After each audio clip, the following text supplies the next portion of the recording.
Hello students, welcome back to BBVN online classes and we were discussing about the classification of carbohydrates and हमने इसका एक classification पढ़ लिया था on the basis of hydrolysis और saccharide units और इसके basis पर हमने बात करी थी तीन तरीके के carbohydrates की, मोनोसेकेराइड जिसमें एक ही सेकेराइड यूनिट होती है और जिनका हाइड्रोलाइसिस पॉसिबल नहीं होता है। दूसरा हमने पढ़ा था ओलिगोसेकेराइड्स जिनमें 2 से 10 सेकेराइड यूनिट्स होती हैं और इनका हाइड्रोलाइसिस पॉसिबल होता है। एग्जाम्पल हमने मोनोसेकेराइड में बात करी थी ग्लूकोज, फ्रक्टोज, है ना। और यहाँ पर हम सेकेराइड यूनिट की ओलिगोसेकेराइड्स की हमने बात करी थी, तो हमने डाइसेकेराइड्स में एग्जाम्पल पढ़े थे माल्टोज, सुक्रोज, है ना, और लैक्टोज। फिर हमने पॉलीसेकेराइड्स की बात करी थी जिनका हाइड्रोलाइसिस भी पॉसिबल है और जिनमें 10 से ऊपर सेकेराइड यूनिट्स होती हैं। उनमें हमने बात करी थी सेलुलोज की, स्टार्च की, ग्लाइकोजन की। ठीक है, आज हम बात करेंगे next classification that is on the basis of physical और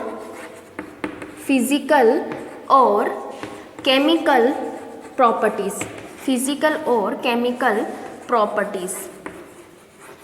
ठीक है, इसके बेसिस पर ये जो कार्बोहाइड्रेट्स होते हैं वो दो तरीके के होते हैं। फर्स्ट हम बात करेंगे शुगर। ठीक है, अब शुगर आपको पता है, आपको जैसे ही वर्ड शुगर सुनते हो तो आपको पता है कैसी होती है चीनी। सबको पता है शुगर कैसी होती है, ये कैसे होते हैं, सॉलिड होते हैं। और किस तरीके के सॉलिड होते हैं, क्रिस्टलाइन सॉलिड होते हैं। और साथ में कैसे होते हैं, स्वीट होती है, मीठी होती है, स्वीट इन टेस्ट, और वाटर में सोल्यूबल होती है, सोल्यूबल इन वाटर। ठीक है, ये तीन इनकी ऐसी प्रॉपर्टीज़ होती है जिनकी वजह से हम शुगर और नॉन शुगर को अलग करते हैं। अगर हम on the basis of physical और केमिकल प्रॉपर्टीज़, तो दूसरा क्या हो जाएगा, नॉन शुगर। ठीक है, तो एक तो होती है शुगर का नाम सुनते ही आपको दिमाग में सिर्फ सीधे शुगर लेके आनी है, जो कि क्रिस्टलाइन सॉलिड होता है, स्वीट इन टेस्ट होते हैं और सोल्यूबल इन वाटर होता है। एग्जाम्पल की अगर हम बात करें तो एग्जाम्पल कौन कौन से होते हैं शुगर में, एक तो हो जाएगा ग्लूकोज, सबको पता है ग्लूकोज, सबने पिया है। ठीक है, एक हो जाएगा फ्रक्टोज। ठीक है, तो glucose and fructose these are the sugar example for sugar. जबकि हम नॉन शुगर की बात करते हैं, नॉन शुगर की जो शुगर का जैसा नहीं है। ठीक है, तो हम यहाँ से ये वाली बातें भी लिख देंगे, ये कैसी होती हैं, नॉन क्रिस्टलाइन सॉलिड। ठीक है, सॉलिड ही होते हैं, है ना। Not sweet in taste, taste में मीठे भी नहीं होते ये, और इनसोल्यूबल इन वाटर, पानी में डिज़ोल्व भी नहीं होते हैं, इनसोल्यूबल इन वाटर, पानी में नहीं घुलते हैं। फॉर एग्ज़ाम्पल, अगर हम एग्ज़ाम्पल की बात करते हैं तो एग्ज़ाम्पल में कौन से आएंगे, देखो ये ग्लूकोज और फ्रक्टोज ये मोस्टली क्या है, मोनोसेकेराइड्स। तो जो शुगर होती है उसमें कौन आते हैं, मोनोसेकेराइड आते हैं, और एंड सम डाइसेकेराइड्स भी यहाँ पर आ सकते हैं। ठीक है, एग्जाम्पल के फॉर्मेट में। ओके, लेकिन अगर हम नॉन शुगर की बात करें तो मोस्टली जितने भी पॉलीसेकेराइड्स होते हैं वो नॉन शुगर होते हैं। पॉलीसेकेराइड्स जो होते हैं वो क्या होते हैं, नॉन शुगर होते हैं। और एग्जाम्पल हम लिख सकते हैं स्टार्च, ग्लाइकोजन, सेलुलोज, है ना, cellulose, these are the polysaccharides. ठीक है, तो on the basis of physical nature ये दो तरीके की होते हैं carbohydrates, sugar and non sugar. Sugar crystalline solid होते हैं, स्वीट होते हैं और सोल्यूबल होते हैं पानी में, मोस्टली मोनोसेकेराइड के एग्जाम्पल्स इसी में आते हैं। नॉन शुगर कैसे होते हैं, नॉन क्रिस्टलाइन सॉलिड होते हैं, स्वीट नहीं होते हैं टेस्ट में, not sweet in taste and insoluble in water. ठीक है, पॉलीसेकेराइड इनके एग्जाम्पल होते हैं स्टार्च, ग्लाइकोजन एंड सेलुलोज। फिर हम नेक्स्ट क्लासिफिकेशन की बात करते हैं that is the on the basis of reducing nature.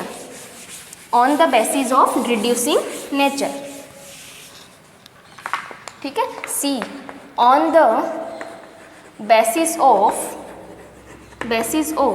Reducing nature. ठीक है, ये आपने चैप्टर अभी पढ़ा नहीं है एल्डिहाइड कीटोन। तो जो एल्डिहाइड हमने क्या पढ़ा था कि कार्बोहाइड्रेट्स में एल्डिहाइड और कीटोन फंक्शनल ग्रुप होते हैं। तो एल्डिहाइड और कीटोन जो होते हैं वो टॉलेंस टेस्ट और फेलिंग टेस्ट देते हैं। जब हम इनका फंक्शनल ग्रुप आइडेंटिफिकेशन करते हैं तो हम दो टेस्ट करते हैं वहाँ पर। एक तो हम करते हैं फेलिंग टेस्ट, ठीक है, और दूसरा करते हैं हम टॉलेंस टेस्ट। तो इनके बारे में पहले आप जान लीजिए कि फेलिंग टेस्ट जो होता है ना, इसमें क्या करते हैं, ये दोनों ही टेस्ट कौन देते हैं, एल्डिहाइड ग्रुप देता है। कौन देता है, दोनों ही। जो फ्री एल्डिहाइड ग्रुप होता है वो ये फंक्शनल ग्रुप ये दोनों टेस्ट देते हैं। तो यहाँ पर देखिए आप, अगर फेलिंग टेस्ट में क्या करते हैं हम, अगर एल्डिहाइड हमारे पास में है, अगर हम उसमें फेलिंग ए और Fehling B solution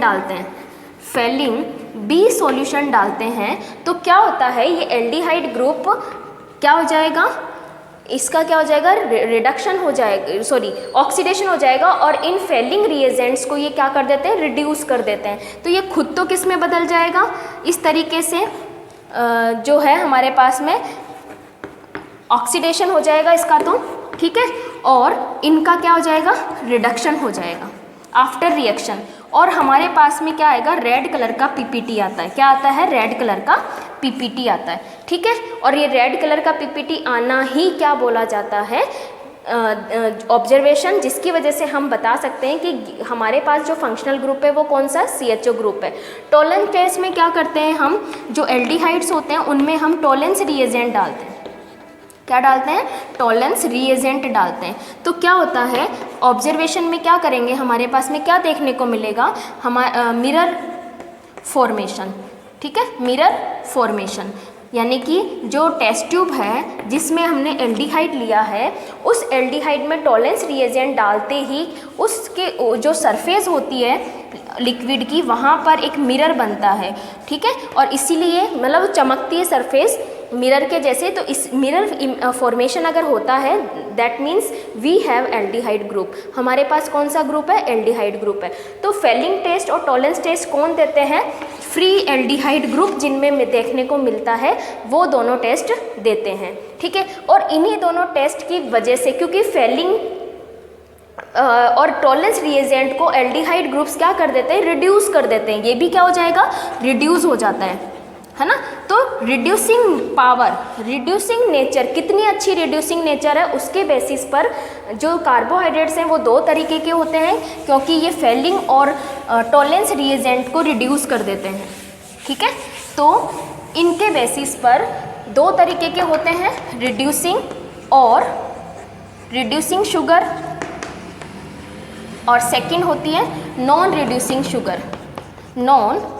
reducing sugar, ठीक है। और क्या होते हैं ये रिड्यूसिंग शुगर का मतलब है, दीज कैन रिड्यूस, यानी कि वो क्या करते हैं, टेस्ट देते हैं फेलिंग एंड टॉलेंस रिएजेंट्स।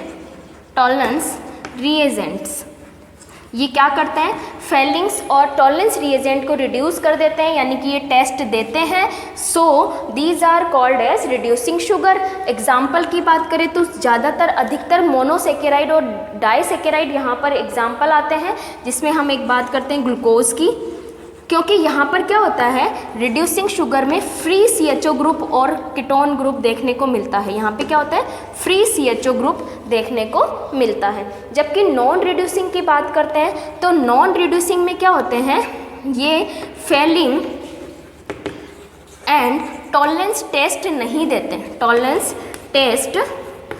देते हैं, ठीक है। और ये दोनों टेस्ट नहीं देते हैं, यानी कि फेलिंग और टॉलेंस रिएजेंट का रिडक्शन नहीं कर पाते हैं, इसलिए इनको नॉन रिड्यूसिंग शुगर बोलते हैं। एग्जाम्पल अगर हम बात करें तो जितने भी पॉलीसेकेराइड्स होते हैं वो यहाँ आते हैं, जैसे कि स्टार्च, ठीक है। और एग्जाम्पल सुक्रोज भी यहीं पे आएगा, तो ये ध्यान रखना, सुक्रोज जो कि एक डाइसेकेराइड है वो भी नॉन शुगर में आएगी। नेक्स्ट हम बात करेंगे नेक्स्ट वीडियो में। Thank you.